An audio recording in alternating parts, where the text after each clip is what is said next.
दोस्तों, क्या आपने कभी सोचा है कि एक ही सेटअप दो लोगों को दिया जाए तो एक ट्रेडर लगातार पैसा कैसे बना लेता है जबकि दूसरा बार बार अपना अकाउंट खाली कर देता है? और सबसे हैरान करने वाली बात यह है कि कई ट्रेडर्स के पास प्रॉफिटेबल सेटअप होता है, सही एंट्री होती है, सही एनालिसिस होता है, फिर भी महीने के अंत में उनका रिजल्ट लॉस में क्यों होता है? अगर सेटअप प्रॉफिटेबल है तो पैसा कहां गायब हो रहा है? सच्चाई यह है कि ज्यादातर ट्रेडर्स मार्केट से नहीं हारते, वो अपने ही माइंड से हारते हैं। Fear, greed, impatience, over confidence और इमोशनल डिसीजंस उनके प्रॉफिट को धीरे धीरे खत्म कर देते हैं। मार्क डगलस ने कहा था कि ट्रेडिंग में सफलता का सबसे बड़ा राज स्ट्रैटेजी नहीं बल्कि साइकोलॉजी है, और यही कारण है कि 90% ट्रेडर्स वही गलती बार बार दोहराते हैं जबकि उन्हें पता होता है कि उन्हें क्या नहीं करना चाहिए। आज की इस वीडियो में हम उस छिपे हुए साइकोलॉजिकल ट्रैप को समझेंगे जो एक प्रॉफिटेबल सेटअप को भी लॉस मेकिंग मशीन बना देता है। आप जानेंगे कि क्यों फियर आपके विनिंग ट्रेड्स को मार देता है, क्यों ओवर कॉन्फिडेंस आपके अकाउंट को नुकसान पहुंचाता है, और कैसे प्रोफेशनल ट्रेडर्स प्रोबेबिलिटी की तरह सोचकर लगातार प्रॉफिट कमाते हैं। अगर आप सच में अपनी ट्रेडिंग को अगले स्तर पर ले जाना चाहते हैं तो इस वीडियो को आखिर तक जरूर देखिए, क्योंकि हो सकता है कि आपकी सबसे बड़ी ट्रेडिंग प्रॉब्लम आपके चार्ट में नहीं बल्कि आपके माइंड में छिपी हो। वीडियो पसंद आए तो लाइक जरूर कीजिए, कमेंट में बताइए कि आपकी सबसे बड़ी ट्रेडिंग वीकनेस क्या है, और ट्रेडिंग साइकोलॉजी से जुड़ी ऐसी ही पावरफुल वीडियोस के लिए माइंड ओवर मार्केट को सब्सक्राइब करना बिल्कुल ना भूलें। Chapter 1, the setup isn't the problem, your mind is. दोस्तों, ज्यादातर ट्रेडर्स जिस चीज को अपनी सबसे बड़ी समस्या समझते हैं, असल में वह समस्या होती ही नहीं। वे सोचते हैं कि उनका सेटअप कमजोर है, इंडिकेटर सही नहीं है, स्ट्रैटेजी में कोई कमी है या मार्केट उनके खिलाफ है। इसलिए वे एक सेटअप छोड़कर दूसरा सेटअप ढूंढते रहते हैं।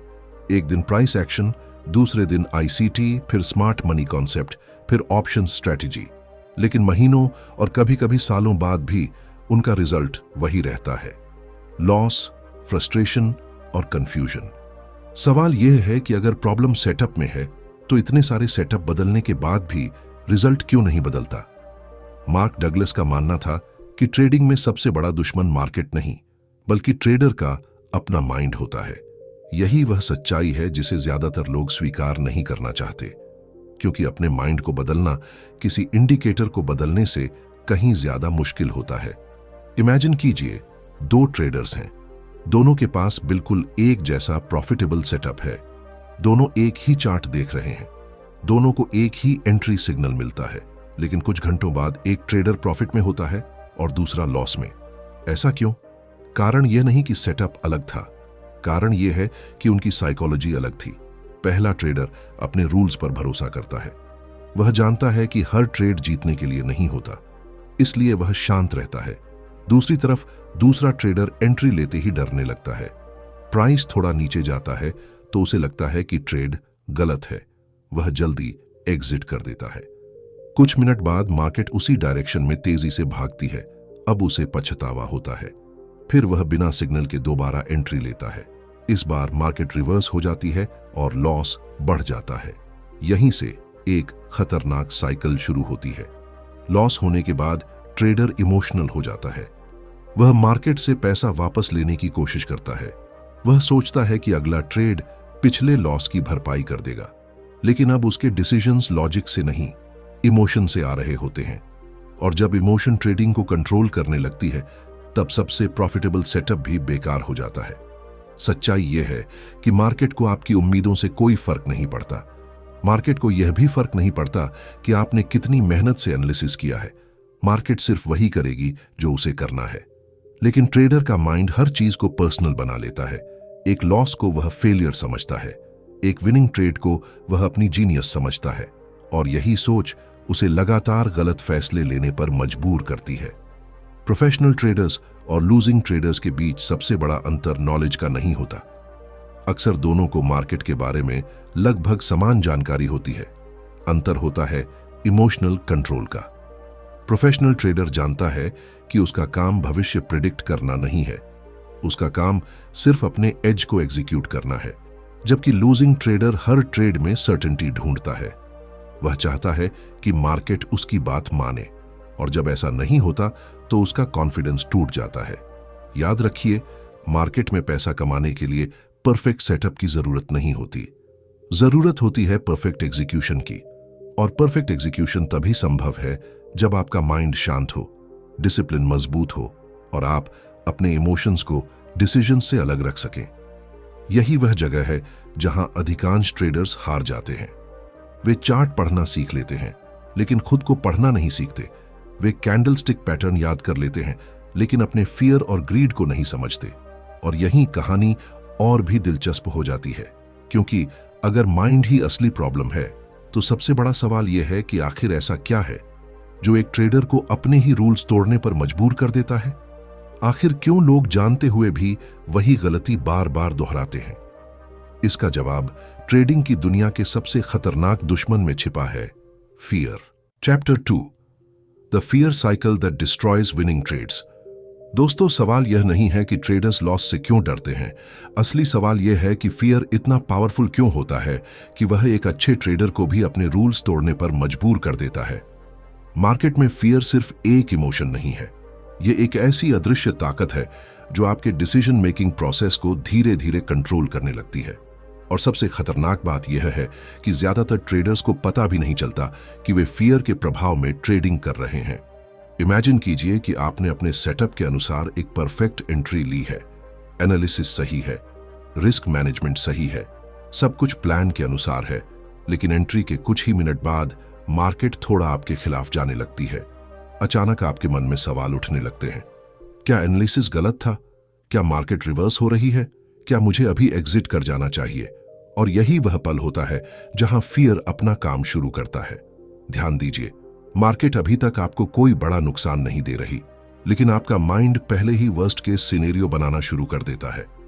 उसे लगने लगता है कि अगर ट्रेड लॉस में गया तो पैसा चला जाएगा, कॉन्फिडेंस टूट जाएगा, शायद अकाउंट भी डैमेज हो जाएगा, जबकि रियलिटी में अभी तक कुछ हुआ ही नहीं है।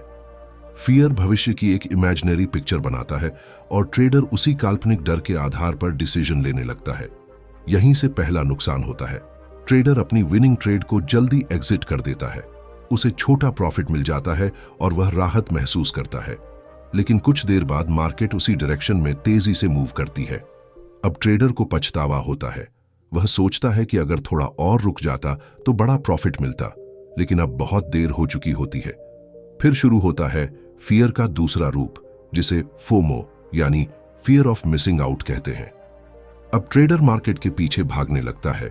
वह उस मूव को पकड़ना चाहता है जो उससे छूट गई। वह बिना प्रॉपर सिग्नल के एंट्री लेता है, बिना कॉन्फर्मेशन के ट्रेड करता है और अक्सर इसी समय मार्केट रिवर्स हो जाती है। जो प्रॉफिट बन सकता था वह अब लॉस में बदल जाता है। लेकिन कहानी यहीं खत्म नहीं होती। लगातार कुछ लॉसेस के बाद फियर और गहरा हो जाता है। अब ट्रेडर अच्छे सेटअप पर भी एंट्री लेने से डरने लगता है। उसे हर जगह रिस्क दिखाई देता है। उसे लगता है कि हर ट्रेड शायद लॉस देगा। नतीजा यह होता है कि वह अपने सबसे अच्छे अपॉर्चुनिटीज को भी छोड़ देता है। बाद में वही ट्रेड्स बड़े विनर्स बन जाते हैं और उसका कॉन्फिडेंस और टूट जाता है। मार्क डगलस कहते थे कि फियर का सबसे बड़ा नुकसान पैसा नहीं है, सबसे बड़ा नुकसान यह है कि फियर आपको अपने एज पर भरोसा नहीं करने देता। जब आपको अपने एज पर भरोसा नहीं होता तब आप कंसिस्टेंसी खो देते हैं, और ट्रेडिंग में कंसिस्टेंसी के बिना लॉन्ग टर्म सक्सेस लगभग असंभव है। एक प्रोफेशनल ट्रेडर और इमोशनल ट्रेडर के बीच सबसे बड़ा अंतर यही है। प्रोफेशनल ट्रेडर भी फियर महसूस करता है। वह कोई रोबोट नहीं होता, लेकिन वह फियर को डिसीजन लेने की अनुमति नहीं देता। वह जानता है कि एक ट्रेड सिर्फ एक ट्रेड है, उसका फ्यूचर तय नहीं करता, उसका करियर तय नहीं करता, इसलिए वह अपने रूल्स के अनुसार काम करता रहता है। इसके विपरीत इमोशनल ट्रेडर हर ट्रेड को लाइफ और डेथ सिचुएशन बना देता है। वह हर एंट्री से बड़ी उम्मीद रखता है। वह हर लॉस को पर्सनल फेलियर समझता है, और जितना ज्यादा वह इमोशनली अटैच्ड होता है उतना ही ज्यादा फियर उसे कंट्रोल करने लगता है। याद रखिए, मार्केट में फियर कभी पूरी तरह खत्म नहीं होगा, लेकिन सक्सेसफुल ट्रेडर्स फियर के बावजूद एक्शन लेना सीख जाते हैं। वे जानते हैं कि कॉन्फिडेंस विनिंग ट्रेड से नहीं आता, कॉन्फिडेंस अपने रूल्स को लगातार फॉलो करने से आता है। और जब यह कॉन्फिडेंस बनना शुरू होता है तब एक नया खतरा जन्म लेता है। एक ऐसा खतरा जो फियर से भी ज्यादा अकाउंट को नुकसान पहुंचा सकता है। क्योंकि जब ट्रेडर डरना बंद करता है तब अक्सर वह जरूरत से ज्यादा भरोसा करने लगता है, और यही ओवर कॉन्फिडेंस धीरे धीरे सक्सेस को डिजास्टर में बदल देता है। Chapter 3, when confidence turns into self destruction. दोस्तों, ट्रेडिंग में सिर्फ डर ही नुकसान नहीं पहुंचाता। कभी कभी वही चीज जो आपको मजबूत महसूस कराती है वही आपके अकाउंट को सबसे ज्यादा नुकसान पहुंचाती है, और उस चीज का नाम है ओवर कॉन्फिडेंस। शुरुआत में हर ट्रेडर फियर से लड़ता है। वह एंट्री लेने से डरता है, लॉस से डरता है, मार्केट से डरता है। लेकिन जैसे जैसे उसे कुछ विनिंग ट्रेड्स मिलने लगती हैं, एक नया साइकोलॉजिकल ट्रैप उसका इंतजार कर रहा होता है। यह ट्रैप इतना खतरनाक है कि कई ट्रेडर्स अपना सबसे बड़ा लॉस तब करते हैं जब उन्हें लगता है कि वे मार्केट को समझ चुके हैं। कल्पना कीजिए कि आपने लगातार 4 या 5 विनिंग ट्रेड्स लिए हैं, अकाउंट ग्रीन में है, कॉन्फिडेंस बढ़ रहा है। अब आपको लगने लगता है कि आपकी एनालिसिस हमेशा सही होती है। आपको महसूस होने लगता है कि मार्केट की अगली मूव का अंदाजा आप बाकी लोगों से बेहतर लगा सकते हैं। शुरुआत में यह कॉन्फिडेंस अच्छा लगता है, लेकिन धीरे धीरे यही कॉन्फिडेंस अहंकार में बदलने लगता है। यहीं से समस्या शुरू होती है। अब ट्रेडर रूल्स को फॉलो करना कम कर देता है। पहले वह एंट्री से पहले कॉन्फर्मेशन का इंतजार करता था, लेकिन अब उसे लगता है कि कॉन्फर्मेशन की जरूरत नहीं है। पहले वह रिस्क मैनेजमेंट का पालन करता था, लेकिन अब उसे लगता है कि इस बार बड़ा पोजीशन साइज लेना चाहिए क्योंकि ट्रेड लगभग पक्का है। पहले वह स्टॉप लॉस का सम्मान करता था, लेकिन अब उसे लगता है कि मार्केट वापस आ जाएगी। धीरे धीरे वह अपने डिसिप्लिन से दूर होने लगता है। मार्क डगलस बार बार कहते थे कि मार्केट किसी की इंटेलिजेंस को रिवॉर्ड नहीं करती, मार्केट सिर्फ कंसिस्टेंसी को रिवॉर्ड करती है। लेकिन ओवर कॉन्फिडेंट ट्रेडर कंसिस्टेंसी को छोड़कर प्रिडिक्शन के खेल में उतर जाता है। वह सोचता है कि अब उसे मार्केट समझ आ गई है, और यही सोच उसे खतरनाक डिसीजन लेने पर मजबूर करती है। एक समय आता है जब उसे एक लॉस मिलता है। नॉर्मली यह सिर्फ एक छोटा लॉस होना चाहिए था, लेकिन क्योंकि उसने पोजीशन साइज बढ़ा दिया था, लॉस बड़ा हो जाता है। अब उसका ईगो चोट खाता है। उसे लगता है कि मार्केट गलत है, वह नहीं। इसलिए वह तुरंत दूसरा ट्रेड लेता है, फिर तीसरा, फिर चौथा। अब ट्रेडिंग स्ट्रैटेजी नहीं चल रही होती, अब ईगो चल रहा होता है। यहीं से रिवेंज ट्रेडिंग जन्म लेती है। ट्रेडर पैसा कमाने की कोशिश नहीं कर रहा होता, वह खुद को सही साबित करने की कोशिश कर रहा होता है। और जब कोई ट्रेडर मार्केट के खिलाफ अपनी ईगो की लड़ाई लड़ने लगता है तो उसका अंत लगभग हमेशा एक जैसा होता है। एक दिन का प्रॉफिट कुछ घंटों में गायब हो जाता है। कभी कभी 1 महीने की मेहनत एक ही सेशन में खत्म हो जाती है। और सबसे दर्दनाक बात यह है कि यह सब एक खराब सेटअप की वजह से नहीं हुआ, यह सब एक खराब माइंडसेट की वजह से हुआ। प्रोफेशनल ट्रेडर्स इस ट्रैप को समझते हैं। वे जानते हैं कि विनिंग स्ट्रीक उतनी ही खतरनाक हो सकती है जितनी लूजिंग स्ट्रीक। इसलिए जब वे लगातार प्रॉफिट कमाते हैं तब वे और ज्यादा डिसिप्लिन्ड हो जाते हैं। वे अपने रूल्स को और मजबूती से फॉलो करते हैं, क्योंकि उन्हें पता है कि मार्केट किसी को भी हम्बल बना सकती है। इसके विपरीत एमेच्योर ट्रेडर सक्सेस को स्किल का प्रमाण मान लेता है और रिस्क को नजरअंदाज करने लगता है। उसे लगता है कि वह स्पेशल है, लेकिन मार्केट को इससे कोई फर्क नहीं पड़ता। मार्केट हर ट्रेड में नई इंफॉर्मेशन देती है। पिछले प्रॉफिट का अगली ट्रेड पर कोई प्रभाव नहीं होता। यही वह सच्चाई है जिसे अधिकांश ट्रेडर्स स्वीकार नहीं कर पाते। वे सोचते हैं कि लगातार प्रॉफिट का मतलब है कि अब वे मार्केट को कंट्रोल कर सकते हैं, लेकिन रियलिटी बिल्कुल उलटी है।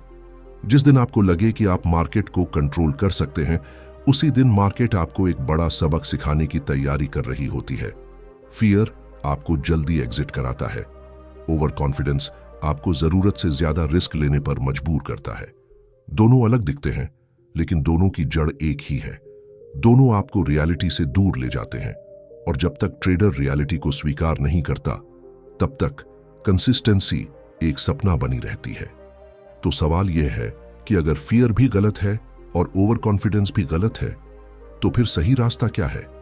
आखिर प्रोफेशनल ट्रेडर्स ऐसा कौन सा मेंटल फ्रेमवर्क इस्तेमाल करते हैं जो उन्हें इमोशन से ऊपर उठाकर लगातार सही डिसीजन लेने में मदद करता है।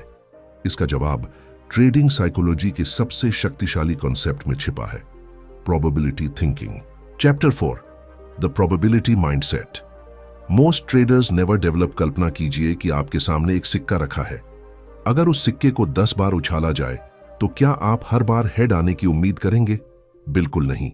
आप जानते हैं कि कुछ बार हेड आएगा और कुछ बार टेल, लेकिन फिर भी आपको पूरा विश्वास होगा कि लंबे समय में परिणाम प्रोबेबिलिटी के अनुसार ही आएंगे। अब सोचिए, अगर हम इस लॉजिक को आसानी से समझ सकते हैं तो ट्रेडिंग में इसे स्वीकार करना इतना मुश्किल क्यों हो जाता है? यही वह सवाल है जिसका जवाब मार्क डगलस अपनी साइकोलॉजी टीचिंग्स में बार बार देते थे। उनके अनुसार ज्यादातर ट्रेडर्स की सबसे बड़ी गलती यह है कि वे प्रोबेबिलिटी में नहीं, प्रिडिक्शन में सोचते हैं। वे हर ट्रेड से यह उम्मीद करते हैं कि यह विनर होना चाहिए, और जब कोई ट्रेड लॉस देता है तो वे इमोशनल हो जाते हैं। जबकि रियलिटी यह है कि कोई भी सेटअप, चाहे वह कितना भी अच्छा क्यों ना हो, 100% एक्यूरेसी नहीं दे सकता। यहीं से प्रोफेशनल थिंकिंग शुरू होती है। प्रोफेशनल ट्रेडर हर ट्रेड को अलग इवेंट नहीं मानता, वह उसे एक बड़े सैंपल साइज का हिस्सा मानता है। वह जानता है कि उसका एज अगले ट्रेड में नहीं, बल्कि अगले 50, 100 या 200 ट्रेड्स में दिखाई देगा। इसलिए वह किसी एक ट्रेड के रिजल्ट को ज्यादा महत्व नहीं देता। अब एक उदाहरण समझिए। मान लीजिए आपके पास ऐसा सेटअप है जो 100 ट्रेड्स में 60 बार प्रॉफिट देता है और 40 बार लॉस। इसका मतलब यह नहीं कि हर 10 ट्रेड्स में ठीक 6 प्रॉफिट और 4 लॉस होंगे। हो सकता है कि लगातार 5 लॉस आ जाएं, हो सकता है कि लगातार 7 विनर्स आ जाएं, लेकिन लंबे समय में प्रोबेबिलिटी अपना काम करेगी। यहीं पर अधिकांश ट्रेडर्स टूट जाते हैं। वे लगातार 3 लॉस देखते हैं और तुरंत सेटअप बदल देते हैं। उन्हें लगता है कि स्ट्रैटेजी खराब हो गई है। वे अपने रूल्स बदल देते हैं, एंट्री बदल देते हैं, टाइम फ्रेम बदल देते हैं, लेकिन असल समस्या स्ट्रैटेजी नहीं होती। समस्या यह होती है कि वे प्रोबेबिलिटी को समझ ही नहीं पाए। मार्क डगलस कहते थे कि मार्केट में हर मोमेंट यूनिक होता है। इसका मतलब है कि कोई भी ट्रेड पिछले ट्रेड जैसा नहीं होता। इसलिए किसी एक ट्रेड के आउटकम को प्रिडिक्ट करने की कोशिश करना बेकार है। आपका काम भविष्य बताना नहीं है, आपका काम अपने एज को कंसिस्टेंटली एग्जीक्यूट करना है। यहीं एक बहुत बड़ा मेंटल शिफ्ट आता है। जब आप प्रोबेबिलिटी में सोचना शुरू करते हैं, तब लॉस आपको डराना बंद कर देता है, क्योंकि आप जानते हैं कि लॉस गेम का हिस्सा है। आप उसे पर्सनल फेलियर नहीं मानते, आप उसे बिजनेस एक्सपेंस की तरह देखते हैं। जैसे कोई कंपनी प्रॉफिट कमाने के लिए कुछ कॉस्ट एक्सेप्ट करती है, वैसे ही ट्रेडर प्रॉफिट कमाने के लिए कुछ लॉस एक्सेप्ट करता है। यही माइंडसेट इमोशन को कमजोर कर देता है। अब फियर कम हो जाता है, क्योंकि आपको हर ट्रेड जीतने की जरूरत नहीं है। ओवर कॉन्फिडेंस भी कम हो जाता है, क्योंकि आपको पता है कि विनिंग स्ट्रीक हमेशा नहीं चलेगी। अब आपका फोकस रिजल्ट पर नहीं, प्रोसेस पर आने लगता है। और यही वह पॉइंट है जहां कंसिस्टेंसी जन्म लेती है। जब ट्रेडर प्रोबेबिलिटी को स्वीकार कर लेता है, तब वह मार्केट से लड़ना बंद कर देता है। वह हर मूव को प्रिडिक्ट करने की कोशिश बंद कर देता है। वह सिर्फ अपने रूल्स फॉलो करता है। अगर सिग्नल मिलता है तो एंट्री लेता है, अगर स्टॉप लॉस हिट होता है तो एक्सेप्ट करता है, अगर टारगेट मिलता है तो प्रॉफिट लेता है, बिना ड्रामा के, बिना इमोशन के। सुनने में यह आसान लगता है, लेकिन यही वह स्किल है जिसे विकसित करने में अधिकांश ट्रेडर्स सालों लगा देते हैं, क्योंकि हमारा माइंड सर्टेनिटी चाहता है। वह जानना चाहता है कि अगला ट्रेड जीतेगा या हारेगा। लेकिन मार्केट कभी सर्टेनिटी नहीं देती, मार्केट सिर्फ अपॉर्चुनिटी देती है। और जो ट्रेडर इस सच्चाई को स्वीकार कर लेता है, वह धीरे धीरे इमोशनल ट्रेडिंग से मुक्त होने लगता है। लेकिन अभी एक आखिरी रहस्य बाकी है। प्रोबेबिलिटी को समझ लेना काफी नहीं है, क्योंकि बहुत से ट्रेडर्स इसे समझते हैं, फिर भी कंसिस्टेंट प्रॉफिट नहीं बना पाते। आखिर ऐसा क्या है जो कैसीनो को लंबे समय में हमेशा प्रॉफिट देता है, और वही प्रिंसिपल ट्रेडिंग में कैसे लागू होता है? इसका जवाब उस अंतिम मेंटल शिफ्ट में छिपा है जो एक एवरेज ट्रेडर को कंसिस्टेंटली प्रॉफिटेबल ट्रेडर में बदल देता है।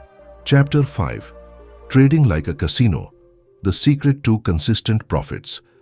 अब तक हमने देखा कि कैसे फियर ट्रेडर्स को अपने विनर्स जल्दी बंद करने पर मजबूर करता है, कैसे ओवर कॉन्फिडेंस उन्हें बड़े रिस्क लेने पर मजबूर करता है, और कैसे प्रोबेबिलिटी थिंकिंग एक प्रोफेशनल माइंडसेट की नींव बनाती है। लेकिन अब सबसे महत्वपूर्ण सवाल सामने आता है। अगर एक ट्रेडर को पता है कि उसका सेटअप प्रॉफिटेबल है, अगर वह प्रोबेबिलिटी को समझता है, तो फिर भी कंसिस्टेंट प्रॉफिट कैसे बनाया जाए? इसका जवाब ट्रेडिंग की दुनिया में नहीं बल्कि कसीनो की दुनिया में छिपा हुआ है। सोचिए, जब कोई व्यक्ति कसीनो में जाता है तो क्या कसीनो को पता होता है कि अगला खिलाड़ी जीतेगा या हारेगा? बिल्कुल नहीं। क्या कसीनो हर गेम में प्रॉफिट कमाता है? नहीं। कई बार खिलाड़ी बड़े पैसे जीतकर भी जाते हैं, लेकिन फिर भी दुनिया के लगभग सभी कैसीनोज लंबे समय में लगातार प्रॉफिट कमाते हैं। क्यों? क्योंकि कैसीनो का फोकस किसी एक गेम पर नहीं होता, उसका फोकस हजारों गेम्स पर होता है। यही वह प्रिंसिपल है जिसे मार्क डगलस ट्रेडिंग में लागू करने की बात करते थे। उनका कहना था कि प्रोफेशनल ट्रेडर को कैसीनो ओनर की तरह सोचना चाहिए, गैम्बलर की तरह नहीं। गैम्बलर हर गेम में जीतना चाहता है, कैसीनो सिर्फ अपने एज को एग्जीक्यूट करता है। यही अंतर ट्रेडिंग में भी दिखाई देता है। अधिकांश ट्रेडर्स हर ट्रेड को जीतना चाहते हैं। वे चाहते हैं कि उनकी एनालिसिस सही साबित हो, वे चाहते हैं कि मार्केट उनकी डायरेक्शन में जाए। लेकिन प्रोफेशनल ट्रेडर की सोच अलग होती है। वह जानता है कि कुछ ट्रेड्स लॉस देंगे, कुछ ट्रेड्स ब्रेक इवन होंगे, कुछ ट्रेड्स विनर्स होंगे, लेकिन अगर उसका एज वैलिड है और वह डिसिप्लिन के साथ उसे एग्जीक्यूट करता है तो लंबे समय में प्रोबेबिलिटी उसके पक्ष में काम करेगी। यही कंसिस्टेंसी की शुरुआत होती है। कंसिस्टेंसी का मतलब हर ट्रेड में प्रॉफिट नहीं है। कंसिस्टेंसी का मतलब है हर ट्रेड में एक जैसा बिहेवियर। जब मार्केट खुलती है तब आपका मूड चाहे जैसा हो, आपका एग्जीक्यूशन एक जैसा होना चाहिए। जब विनिंग स्ट्रीक चल रही हो तब भी रूल्स वही होने चाहिए। जब लूजिंग स्ट्रीक चल रही हो तब भी रूल्स वही होने चाहिए। यही वह जगह है जहां अधिकांश ट्रेडर्स असफल हो जाते हैं। वे मार्केट को बदलने की कोशिश करते हैं जबकि उन्हें खुद को स्टेबल बनाना चाहिए। एक दिन प्रॉफिट आता है तो वे एक्साइटेड हो जाते हैं, अगले दिन लॉस आता है तो वे डिप्रेस्ड हो जाते हैं। उनका परफॉर्मेंस मार्केट के साथ ऊपर नीचे होता रहता है। लेकिन प्रोफेशनल ट्रेडर इमोशन के रोलर कोस्टर पर नहीं बैठता। वह प्रोसेस पर फोकस करता है, क्योंकि उसे पता है कि सक्सेस रिजल्ट का प्रोडक्ट नहीं है, सक्सेस प्रोसेस का प्रोडक्ट है। जब आप एक कैसीनो की तरह सोचने लगते हैं तब लॉस आपको परेशान नहीं करते, आप उन्हें बिजनेस कॉस्ट की तरह देखने लगते हैं। जब आप एक कैसीनो की तरह सोचते हैं तब विनिंग ट्रेड आपको ओवर कॉन्फिडेंट नहीं बनाती, क्योंकि आप जानते हैं कि अगला ट्रेड फिर भी अनसर्टेन है।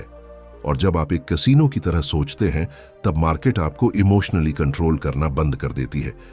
यही मार्क डगलस की सबसे शक्तिशाली सीख थी।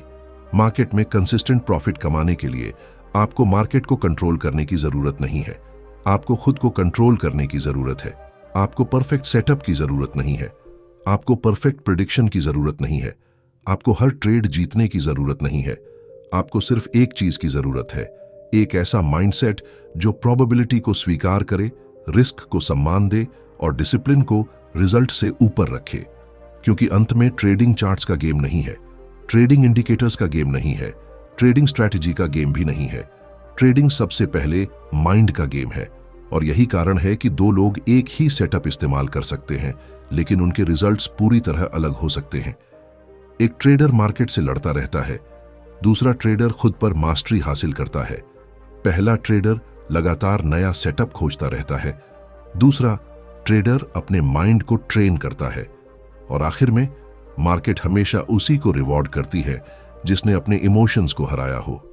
इसलिए अगली बार जब आपको लगे कि आपकी स्ट्रैटेजी काम नहीं कर रही, तो रुककर खुद से एक सवाल पूछिए, क्या सच में सेटअप प्रॉब्लम है या फिर आपका माइंड अभी भी उस लेवल तक नहीं पहुंचा है जहां कंसिस्टेंट प्रॉफिट जन्म लेता है?